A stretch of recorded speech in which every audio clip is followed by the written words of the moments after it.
El femicidio ocurrido la semana pasada en la ciudad de Córdoba sigue generando varios interrogantes, como por ejemplo,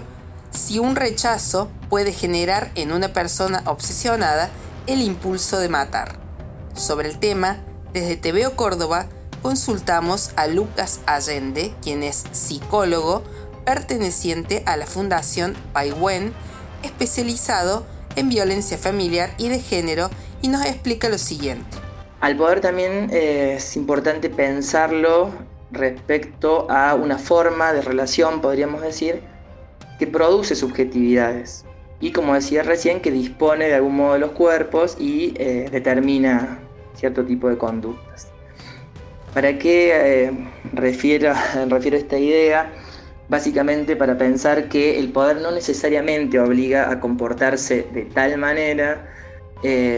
sino que las personas muchas veces llegan a comportarse de ese modo sin saber que responden a lógicas de privilegio, lógicas de poder, es decir, que se reproduce, se encarna de algún modo un discurso, un imperativo, un mandato, y se actúa de modo tal desconociendo las lógicas que allí se juegan. También es importante plantear que en estos casos no se mata por pasión, sino por poder, justamente. Y es más que importante decirlo de este modo para no continuar reproduciendo ideas que se escuchan y se leen lamentablemente muy seguido respecto a hablar de crímenes pasionales, ya que no hablamos de ningún tipo de crimen pasional,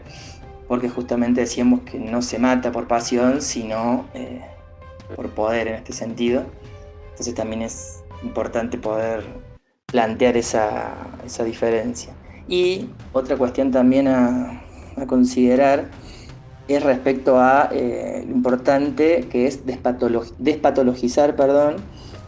al menos en principio, a quien comete un femicidio, como en este caso. Es decir, reforzar la idea de que no hablamos de enfermos, ni de locos, ni personas necesariamente desadaptadas socialmente, o que no logran adecuarse a normas de una sociedad, de una época, etc. O justamente que poseen algún tipo de déficit o trastorno psicopatológico. Es decir, que en este sentido hablamos de este concepto de hijos sanos del patriarcado, que justamente hay personas que vienen a encarnar, a reproducir, a sostener estos discursos, estos sistemas, estas estructuras, podríamos plantear. Y justamente es importante entonces pensar que en lugar de una falta de adaptación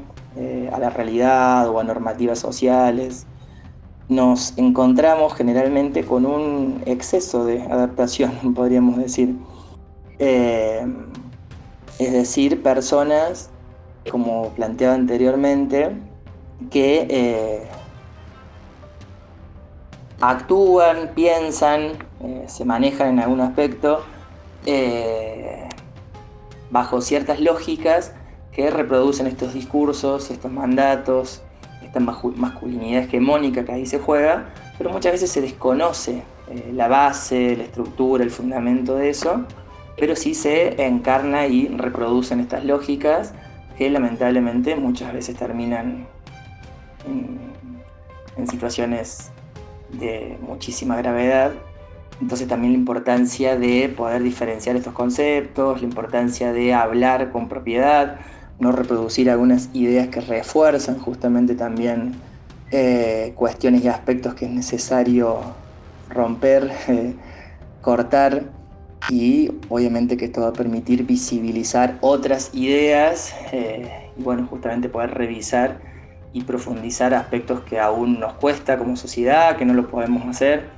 De hecho, bueno, esto que decía anteriormente de crímenes pasionales en medios, en redes sociales, se sigue sosteniendo, o de que la persona que mata necesariamente es un enfermo o no está adaptado justamente a una sociedad.